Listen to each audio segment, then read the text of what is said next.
ನಮಸ್ಕಾರ ಎಲ್ಲರಿಗೂ ಮಕ್ಕಳ ದಿನಾಚರಣೆಯ ಹಾರ್ದಿಕ ಶುಭಾಶಯಗಳು. ಮಕ್ಕಳಿಗೂ ಸಹ ಹಾಗೂ ದೊಡ್ಡವರಿಗೂ ಸಹ.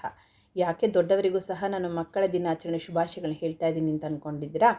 ಯಾಕೆಂದರೆ ನಿಮ್ಮಲ್ಲೂ ಸಹ ಒಂದು ಮಗುವಿನ ಪ್ರತಿರೂಪ ಯಾವಾಗಲೂ ಇದ್ದೇ ಇರುತ್ತೆ.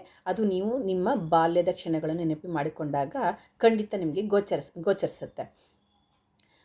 ಯಾಕೆ ಈ ಬಾಲ್ಯದ ನೆನಪುಗಳು ನಮ್ಮನ್ನು ಕಾಡ್ತಾ ಇರುತ್ತೆ? ಅದರಲ್ಲಿ ಕೆಲವೊಂದು ಸಂತೋಷದ ಕ್ಷಣಗಳಿರಬಹುದು, ಅಥವಾ ದುಃಖದ ಕ್ಷಣಗಳಿರಬಹುದು, ಅಥವಾ ನಾವು ನಮ್ಮ ಬಾಲ್ಯದ ಸಮಯದಲ್ಲಿ ನಾವು ಅನುಭವಿಸಿರ್ಬೋದಾದಂತಹ ನೋವುಗಳು ಸಹ ನಮ್ಮ ಮನಸ್ಸಿನಲ್ಲಿ ಹಾಗೆ ಮಡುಗಟ್ಟಿರಬಹುದು. ಇದು ನಾವು ದೊಡ್ಡವರಾಗ್ತಾ ಇರೋ ಹಾಗೆ ಅದು ಬೇರೆ ರೀತಿಯಲ್ಲಿ ಬೇರೆ ಭಾವನೆಗಳಲ್ಲಿ ಸಹ ಅದು ಬೇರೆಯವರ ಮೇಲೆ ಪರಿಣಾಮ ಆಗುವಂತಹ ಸಂದರ್ಭಗಳು ಇದ್ದೇ ಇರುತ್ತವೆ. ಇದು ಕೋಪ ರೂಪದಲ್ಲೋ ಅಥವಾ ನಾವು ಫ್ರಸ್ಟ್ರೇಷನ್ ಮೂಲಕನೋ ನಾವು ಅದನ್ನು ಹೊರ ಹಾಕ್ತಾ ಇರ್ತೇವೆ. ಅದು ನಮ್ಮ ಮನಸ್ಸಿಗೆ ಅದು ರಿಯಲೈಸ್ ಆಗೋದಿಲ್ಲ ಕೆಲವೊಂದು ಸಂದರ್ಭಗಳಲ್ಲಿ ನಾವು ಯಾಕೆ ಹಾಗೆ ರಿಯಾಕ್ಟ್ ಮಾಡ್ತೀವಿ ಅಂತ. ಇನ್ನು ನಮ್ಮ ಮಕ್ಕಳ ಮೇಲೆ ನಾವು ಹೇಗೆ ಅದನ್ನು ಪ್ರಭಾವ ಬೀರ್ತೀವಿ ಅಂತ ಹೇಳ್ತೀನಿ ಕೇಳಿ. ಇದಕ್ಕೂ ನಾನು ಏನು ಹೊರತಾಗಿಲ್ಲ. ನನ್ನ ಬಾಲ್ಯದ ಸಮಯದಲ್ಲಿ ನನ್ನ ಅಪ್ಪ ಅಮ್ಮ ನನಗೆ ಕೊಟ್ಟಿರಬಹುದಾದಂತಹ ಶಿಕ್ಷೆಗಳಿರಬಹುದು, ಒಳ್ಳೆ ಮಾರ್ಗದಲ್ಲಿ ಹೋಗುವಂಥ ಕಲಿಸಿರೋ ಸಮಯದಲ್ಲಿ ನಮ್ಮನ್ನು ಹಾಗೆ ಶಿಕ್ಷಿಸು ಕೂಡ ಇರ್ತಾರೆ, ಹೌದಲ್ವಾ?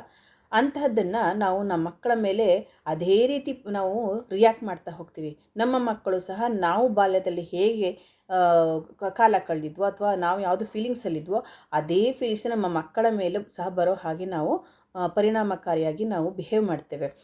ಇದರಿಂದ ಏನಾಗುತ್ತೆ ಅಂತಂದರೆ, ನಾವು ನಮ್ಮ ಬಾಲ್ಯದಲ್ಲಿ ಅನುಭವಿಸಿರ್ಬೋದಂತಹ ಬೇಸರ, ದುಃಖ, ನೋವುಗಳು ನಾವು ನಮ್ಮ ಮಕ್ಕಳಿಗೂ ಸಹ ನಾವೇ ಅದನ್ನು ಕೊಡ್ತಾ ಹೋಗ್ತೇವೆ.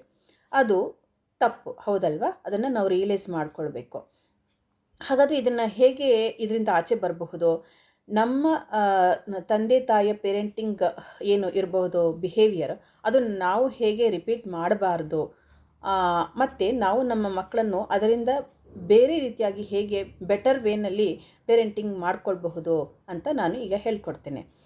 ಅದಕ್ಕೆ ಮೊಟ್ಟ ಮೊದಲು ನಾವೇನು ಮಾಡಬೇಕು ಅಂತಂದರೆ, ನಾವು ಹೀಲಿಂಗ್ ಮಾಡಿಕೊಳ್ಬೇಕು. ನಮ್ಮ ಮನಸ್ಸಿನಲ್ಲಿ ನಮ್ಮ ಬಾಲ್ಯದ ಬೇಡದ ಕ್ಷಣಗಳನ್ನು ನಾವು ಅಳಿಸಿ ಹಾಕಬೇಕು. ಅದು ಹೇಗೆ ಮಾಡ್ಬೋದು ಅಂತ ಹೇಳಿದ್ರೆ, ನಾವು ಅದಕ್ಕೊಂದು ಮೆಡಿಟೇಷನ್ ಮಾಡ್ಕೊಳ್ಬೇಕಾಗತ್ತೆ.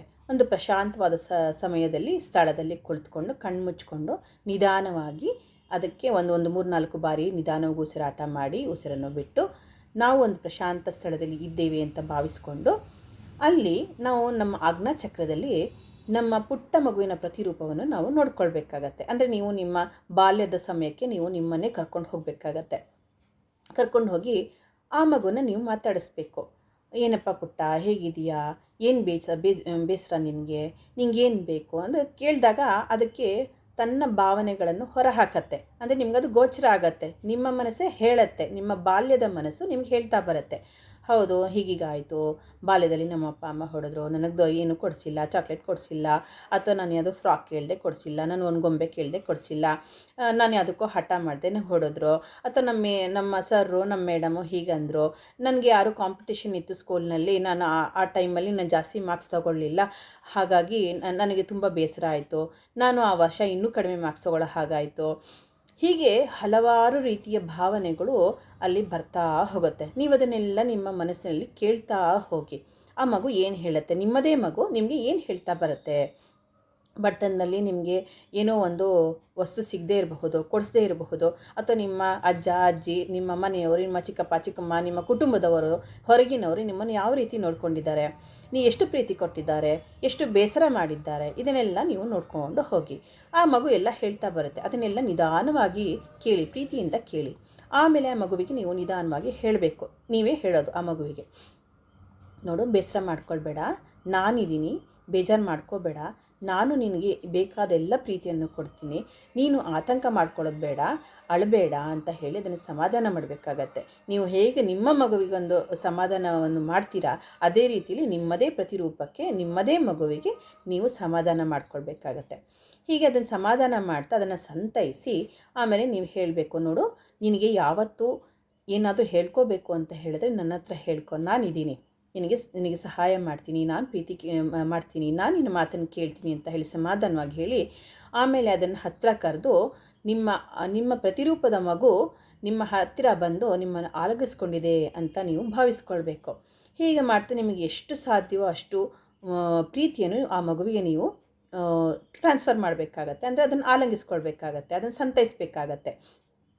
ಇದು ಒಂಥರ ನಿಮ್ಮ ಮೈಂಡ್ ಗೇಮ್ ಅಂತ ಹೇಳಿದ್ರೆ ತಪ್ಪಾಗಲ್ಲ. ಇಲ್ಲಿ ನೀವು ನಿಮ್ಮದೇ ಮನಸ್ಸಿನ ಮಗುವಿನ ಜೊತೆ ಅಥವಾ ನಿಮ್ಮದೇ ಪ್ರತಿರೂಪದ ಮಗುವಿನ ಜೊತೆ ನೀವು ಸಂಭಾಷಣೆ ಮಾಡ್ತಾ ಇದ್ದೀರಾ. ಅದನ್ನು ನೀವು ಕಲ್ಪಿಸ್ಕೊಳ್ಬೇಕು. ಅದು ನೀವು ಮಾಡಿದಾಗ ಗೊತ್ತಾಗತ್ತೆ, ಬಹಳ ಖುಷಿ ಅನಿಸುತ್ತೆ. ಆಮೇಲೆ ನಿಧಾನವಾಗಿ ಆ ಮಗು ಸಮಾಧಾನ ಆಗಿದೆ, ನೀವು ಸಂತೈಸಿದ್ದೀರಾ ಅಂತ ನಿಮಗೆ ಅರಿವಾದಾಗ ಆಮೇಲೆ ನಿಧಾನವಾಗಿ ಕಣ್ಣುಗಳನ್ನು ಬಿಟ್ಟು ನೀವು ಮೆಡಿಟೇಷನ್ನ ಬಹುಶಃ ಮುಗಿಸ್ಕೊಳ್ಬಹುದು. ಹೀಗೆ ನಿಮಗೆ ಇದನ್ನು ಬೇಕಾದಾಗ ನೀವು ಅಥವಾ ಬಹುಶಃ ಒಂದು ವಾರ, ಒಂದು 15 ದಿನ ಅಥವಾ ಒಂದು 21 ದಿನ ಈ ಒಂದು ಮೆಡಿಟೇಷನ್ ಮಾಡೋದ್ರಿಂದ ನಿಮ್ಮ ಮನಸ್ಸಿನಲ್ಲಿ ನಿಮ್ಮ ಬಾಲ್ಯದಲ್ಲಿ ನಿಮಗೆ ಆಗಿರಬಹುದಾದಂತಹ ಬೇಡದ ವಿಷಯಗಳು, ಅಂದರೆ ದುಃಖ, ಬೇಸರ, ದೌರ್ಜನ್ಯಗಳಾಗಿರಬಹುದು, ಅಥವಾ ನಿಮ್ಗೆ ಯಾರೋ ಅವಮಾನ ಮಾಡಿರಬಹುದು, ಇಂಥವುದನ್ನೆಲ್ಲ ನೀವು ಹೀಲ್ ಮಾಡ್ಕೊಳ್ಳೋಕ್ಕೆ ಖಂಡಿತ ಅವಕಾಶ ಆಗುತ್ತೆ. ಆಮೇಲೆ ಅದು ನಿಮ್ಮ ಮಕ್ಕಳ ಮೇಲೆ, ನಿಮ್ಮ ಪೇರೆಂಟಿಂಗ್ ಮೇಲೆ ಅದು ರಿಪೀಟ್ ಆಗೋ ಚಾನ್ಸಸ್ಸು ಬಹಳ ಕಡಿಮೆ. ಇದನ್ನು ನೀವು ಯಾವಾಗ ಬೇಕಾದರೂ ಆವಾಗ ಮಾಡ್ಕೊಳ್ಬಹುದು. ಸೊ ಇದು ಮಕ್ಕಳ ದಿನಾಚರಣೆಗೆ ದೊಡ್ಡವರಿಗೆ ನಾನು ಕೊಡ್ತಾ ಇರುವಂತಹ ಒಂದು ಟಿಪ್ಸ್ ಅಥವಾ ಒಂದು ಗಿಫ್ಟ್. ಸೊ ಇಷ್ಟ ಆಯಿತು ಅಂತ ನಾನು ಭಾವಿಸ್ತೀನಿ. ನಿಮ್ಮ ಕಾಮೆಂಟ್ಸ್ ಇರ್ಬೋದು, ಲೈಕು, ಶೇರು ಮೂಲಕ ನೀವು ಅದನ್ನು ನನಗೆ ಹೇಳಬಹುದು. ಇಲ್ಲಿವರೆಗೆ ಕೇಳಿದ್ದಕ್ಕೆ ತುಂಬ ಧನ್ಯವಾದಗಳು. Thank you.